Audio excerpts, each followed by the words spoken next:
I knew something was wrong the moment I walked into my own kitchen and found a coffee mug I didn't recognize sitting in my dish rack. It wasn't mine. I'd had the same set of mugs for 11 years. 4 white ones with a little blue flower painted on the side, a gift from my sister the Christmas after my husband passed. I knew every chip, every crack in that set. This mug was tall, dark grey, and had a logo from a hardware store in Columbus on it. I stood there holding it for a good 30 seconds, just staring. "Did someone come by yesterday?" I asked my son at breakfast. He didn't look up from his phone. "No, Mom." "Why?" "There's a mug in the rack I've never seen before." He finally looked up then, just for a second, just long enough to say, "It's probably mine. I bought a new one," and then looked back down. I let it go.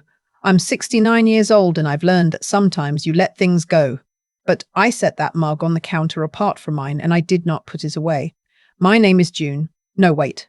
Let me start properly. I've lived in this house for 31 years. My late husband and I bought it when our son was barely old enough to walk. 3 bedrooms, a finished basement, a backyard with a garden I've tended every spring since 1994.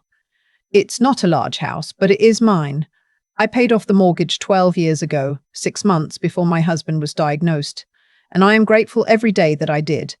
My son's name is Aaron. He's 41 now. For most of his adult life, he lived in Seattle with his wife Petra. They had their own apartment, their own life. I visited twice a year. We talked on Sundays. It was a good arrangement. We liked each other better with some distance between us, the way most families do. Then Aaron was laid off from his tech job in the fall of 2022. Petra worked in marketing but had just gone part-time after their company restructured. Within 4 months, they had given up their lease and were standing on my doorstep with a U-Haul trailer behind them. I said yes, of course I did. He's my son. Just until we get back on our feet, Aaron told me. 6 months, maybe 8. I made up the guest room. I cleared half the closet in the basement for their extra things. I stopped the refrigerator. I told them to make themselves a home because that's what you do. That's what a mother does. The first few months were fine. Aaron was applying for jobs. Petra cooked dinner twice a week, which I appreciated. They were tidy enough. We had our small irritations, the way you do when adults share a house who haven't shared one in 20 years, but nothing serious. Then spring came and something shifted. It was small things at first, the kind of things your mind tries to explain away because the alternative, that something is being hidden from you, is too unsettling to sit with. A door in the hallway, the one that led to the 3rd bedroom, the one we'd always just used for storage, started being kept closed, not locked at first, just closed. Then one Tuesday in March, I went to get a box of old tax files I kept in there, and the handle wouldn't turn. I knocked. "Aaron?" Silence. I knocked again. "Is someone in there?" Nothing. I went to find my son and he was in the kitchen making a sandwich like nothing in the world was different. "Why is the storage room locked?" I asked. He didn't miss a beat. "Oh, we've been using it to store some equipment, some of Petra's work stuff, photography gear. She didn't want it to get moved around." "I need my tax files," I said. "I can get them for you later," he said. "Tell me what box and I'll grab it tonight." I told him what box. He brought it to me that evening. The room stayed locked. I told myself it was reasonable. Photography equipment is expensive. People lock things. It didn't mean anything. But here is what I've learned in 69 years. Your body knows before your mind catches up. I started sleeping poorly. I would lie awake listening to the house settle and find myself listening harder than usual, the way you do when you're waiting for something you can't name. Some nights I thought I heard movement past my bedroom door after midnight. Footsteps too soft and careful to be my son or daughter-in-law, who I knew moved around this house like they owned it. One night in April, I got up for a glass of water at 1 a.m., and I stood very still in my hallway, and I thought I heard voices, low, muffled, coming from the direction of that locked room. I stood there in my socks in the dark, and my heart was going too fast. Then the voices stopped, and the house was quiet, and I went back to bed and lay staring at the ceiling until dawn. The next morning, I said nothing, but I started paying attention differently. I noticed that on Tuesday and Thursday evenings, Aaron and Petra both had reasons to be busy. Aaron in the basement, Petra on calls, in the kitchen with headphones on. Their patterns had a shape I hadn't recognized before because I hadn't been looking for one. I noticed that the laundry machine had been running more than it should for two people, that the extra roll of paper towels I kept under the bathroom sink was going faster than usual, and then one Saturday, I found a receipt. It had slipped between the cushions of the living room couch, one of those small printed receipts from a grocery run. 2 packs of travel-size shampoo, 4 bars of soap, a box of individually wrapped coffee pods. Things guests use. Things hotels stock. I sat on my couch for a long time after I found that receipt. My neighbour, a 74-year-old retired postal worker named Frank, who had lived next door for 22 years, and who I trusted with my spare key and my emergency contact information, came by that Saturday afternoon to return a casserole dish. I must have looked like I was carrying something heavy, because he stopped on my porch and said, "June, are you all right?" I handed him the receipt without saying a word. He looked at it. He looked at my face. He said, "How long has that room been locked?" 2 months, I said. Frank was quiet for a moment. Then he said, "My grandkids were visiting last Thursday night. One of them came out to the car to get a charger around 11:30. He saw someone go through your side gate. Stranger, carrying a bag." I had to sit down. Frank sat down next to me. I didn't say anything because I thought maybe it was a friend of theirs, but looking at this, he nodded at the receipt. "I think you need to know before you go any further." I called my daughter that night. She lives in Tucson. I have one daughter, Marlene, 2 years younger than Erin, and she has always been the practical one. I told her everything. She was quiet on the phone for a long moment, and then she said, "Mom, don't say anything to them yet. Find out what you're actually dealing with first." Marlene flew in 3 days later on the pretense of a quick weekend visit. But the real plan, the one we came up with over the phone for 3 nights in a row, was different. I would tell Aaron and Petra I was driving to Marlene's in Tucson for a week, taking care of her while she recovered from a minor procedure. I packed a bag with exactly the things I would pack for a week away. I kissed my son on the cheek. I said goodbye to Petra. I pulled my car out of the garage and down the street. Then I parked at the far end of the block, at the spot behind the old elm where you can see the side of my house, but no one in my house can see you. And I waited. Marlene was already in position. She'd rented a car the day before, and had been watching the house from the street parallel to mine, the one that backs up against my back fence. We had a text chain going. She had a notebook. At 4:30 that afternoon, less than 3 hours after I left, Marlene texted me a photo. It was a screenshot from Airbnb, a listing. The listing was for a room described as cozy and quiet, private entrance, full access to shared bath. The profile photo showed the storage room I hadn't been able to enter for 2 months, completely transformed. A proper bed, white linens, a little nightstand with a lamp, a luggage rack in the corner, a small wicker basket on the nightstand with, I could see from the photo, individually wrapped soaps and shampoo samples.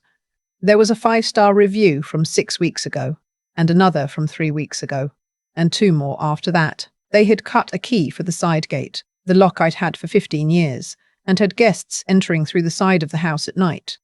The room had a window that opened onto the side yard. They had put a little mat outside it, and a small potted plant, like a welcome. My house, my property, my mortgage paid off with the labour of 31 years, and they had turned it into a rental operation without a word to me. Not a conversation, not a question, not a share of the income. I sat in my car and I let myself shake for about 5 minutes. Then I stopped. Because here is what I knew. I could go back in there angry and they could deny it, and I would have a screenshot from a public website and my word against theirs. Or I could be smart. I chose to be smart. I called an attorney that evening. A woman named Patricia. No, I mean an attorney I found through my friend Dolores, who had used her in a landlord dispute 2 years back. We spoke for 40 minutes. She told me exactly what I was looking at and exactly what I needed. Over the next 4 days, while Aaron and Petra believed I was in Tucson, I gathered everything.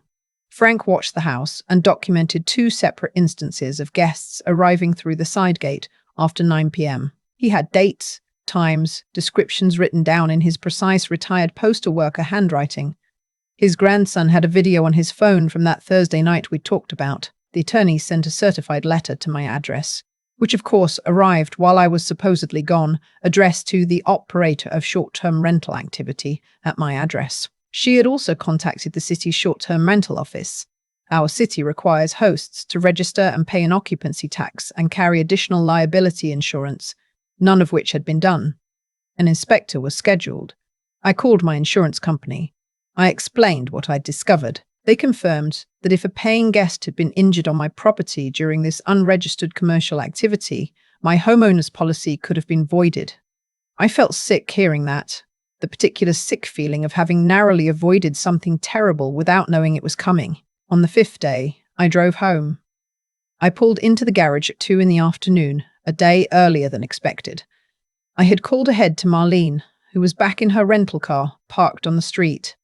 I had texted Frank, and I had, that morning, called the locksmith who had put in my locks years ago and arranged for him to meet me at the house. Aaron answered the door when I knocked. I hadn't used my key on purpose. I wanted him to come to the door, and the look on his face when he saw me was something I will never fully be able to describe.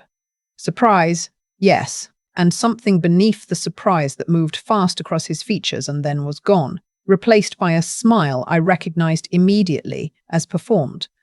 "Mom, you're back early. Is Marlene okay?" "Marlene's fine," I said. "I need to talk to both of you. Can you get Petra?" We sat at my kitchen table. I set the folder the attorney had prepared for me on the table between us. I set Frank's handwritten documentation beside it. I set Marlene's screenshots of the listing and the reviews, 5 of them now, in a neat stack.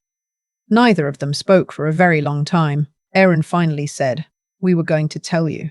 "When?" I asked. He didn't answer that. Petra said, "We needed the money, June. We were desperate." I looked at her. "I understand needing money," I said, slowly. You could have asked me. You could have asked me. You could have had that conversation. I might have said yes. I might have said no. But you would have asked. Instead, you changed the lock on my storage room, you cut a key to my gate, you put strangers in my house at night, and you voided my insurance without knowing it or caring to find out. The room was very quiet. "I've spoken with an attorney," I said. "There is an inspector coming on Friday regarding the unregistered rental activity. There is also the matter of the city occupancy tax that was collected and not remitted." I paused. "I want the room restored to its original state within 48 hours. I want the listing taken down today. And I would like you both to begin making plans to move out within 30 days. Aaron looked like I had struck him. "Mom," he said, and his voice broke in a way I hadn't heard since he was a teenager. "Please, we have nowhere to go. That is the hardest part to tell. Because I love my son. I have loved him for 41 years, since before he was born, since I first felt him move and thought, this is the thing I will love most in this world, and also the thing that can hurt me most. Both of those things remain true. But I also know that love is not a blank check. Love does not mean allowing someone to make decisions about your home and your safety and your financial security without your knowledge or consent. Love does not mean pretending that what happened was acceptable because he cried about it afterward. You have 30 days, I said. That is more than the law requires me to give you. Marlene came in through the front door then, and she sat beside me, and we both looked at Aaron and Petra across the table, and no one said anything for a little while. The listing came down that afternoon. I watched it disappear from the platform in real time, sitting in my own kitchen with my laptop open. Over the following 2 weeks, Aaron and Petra made arrangements. They moved to a short-term furnished apartment, about 20 minutes away. The kind of place you can rent month to month, while you figure out the next step. We have spoken twice since they left. The conversations were polite. I don't know yet what we are to each other now, and I'm trying to be patient with not knowing. The storage room is mine again. The locksmith replaced every exterior lock on the house, including the side gate. I have a camera system now. 4 cameras, front and back, and both sides, installed the week after Aaron left by a company Marlene found and insisted on. I can see my own property on my phone at any hour. My attorney is still working through the situation. There are questions about the income that was generated over those months. Money that came from rentals of my property, my home, my paid-off house, and where that money went and whether there is any claim. I don't know yet what will come of that. I try not to think about it too much because when I do, I find myself getting very, very angry, and anger at my age is exhausting in a way it wasn't when I was younger. I also updated my will last month. I had a long conversation with my estate attorney about an irrevocable trust and what it would and wouldn't protect. and I made some changes that I should have made years ago. I tell you this not to be dramatic, but because it is practical, and because if you are a woman of a certain age, living alone, and you've not looked closely at your estate documents recently, I am asking you to please do that. People you love can have plans for your property that have nothing to do with your wishes. Frank came over for coffee last week. He brought the good kind, the dark roast from the specialty shop 2 towns over that he knows I like, and we sat at the kitchen table and he said, "You did the right thing." I told him I wasn't always sure about that. I still think about Aaron's face when I pulled out that folder. I still think about his voice when it broke. "You did the right thing," Frank said again, and he said it the way he says most things, simply, without decoration, the way someone says something they actually believe. I looked out my kitchen window at my garden, which is coming in well this year. The tomatoes I planted in April are already staking themselves up against the wireframes I put in on the first warm Saturday of the month. I did that. I put those frames in. I've put those frames in every spring for 30 years, and every fall I pull them back out, and every spring I put them in again. And this house and this garden and this life are mine. I don't know what happens next with my son. I hope in time there is something left to repair, but I know I am not the one who broke it. And I know that my home is my home, and I know that in this kitchen, with my mugs on the rack and Frank across the table and the sun on my tomatoes, I am safe. That is enough. For now, it is enough. I keep coming back to that grey coffee mug. Such a small thing. A hardware store logo, a stranger's mug in my dish rack, and something in me knew. Not what, not yet, but that something was off. I've thought about that a lot since everything happened. How the truth almost always announces itself quietly before it arrives, loudly. You just have to be willing to hear it. What Aaron and Petra did had consequences. Not because I punished them, not because the universe delivered some poetic justice, but because actions have weight, and eventually that weight lands somewhere. They made a decision to use what was mine without asking. They made it repeatedly, over months, behind closed doors, behind a changed lock, behind my back. And the consequence of that was simple and direct. They lost the trust of the one person who had opened her home to them without condition. That's not a punishment I handed down. That's just what dishonesty does when it finally runs out to places to hide. I think about June, about myself, standing in that kitchen holding a stranger's mug, and I think about what it took to not react right away, to breathe, to think, to call Marlene instead of walking down that hallway and pounding on the locked door. That restraint wasn't easy. It didn't come naturally. But I've learned that how you respond to betrayal matters as much as the betrayal itself. Acting from panic would have given them room to deny, to deflect, to make me feel like the difficult one.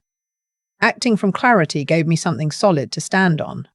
That's what I want to say to anyone who finds themselves in a situation like mine. Being smart is not the same as being cold. I still loved my son when I slid that folder across the kitchen table. I still love him now. But love without clear thinking is just feeling, and feeling alone won't protect your home, your savings, your legal standing, your safety. I needed both. The heart that kept me from doing something I'd regret, and the mind that kept me from being walked over. And then there is the matter of staying standing when it hurts. The weeks after Aaron left were not easy. I am not going to pretend otherwise. I sat in that kitchen some mornings and felt the absence like a pressure in my chest. But I got up. I called Frank. I tended my garden. I met with my attorney and updated my will and did the practical, unglamorous work of putting my affairs in order. Resilience isn't dramatic. It doesn't look like triumph. It looks like making another pot of coffee and making the next right decision, and then the one after that. Marlene called me last Sunday and asked how I was doing, really doing, and I told her the truth. I am okay. Not healed, not certain about what comes next with my son, but okay. Standing on ground that is mine. That is enough to build from. I hope that's something you can carry with you, wherever you are in your own story.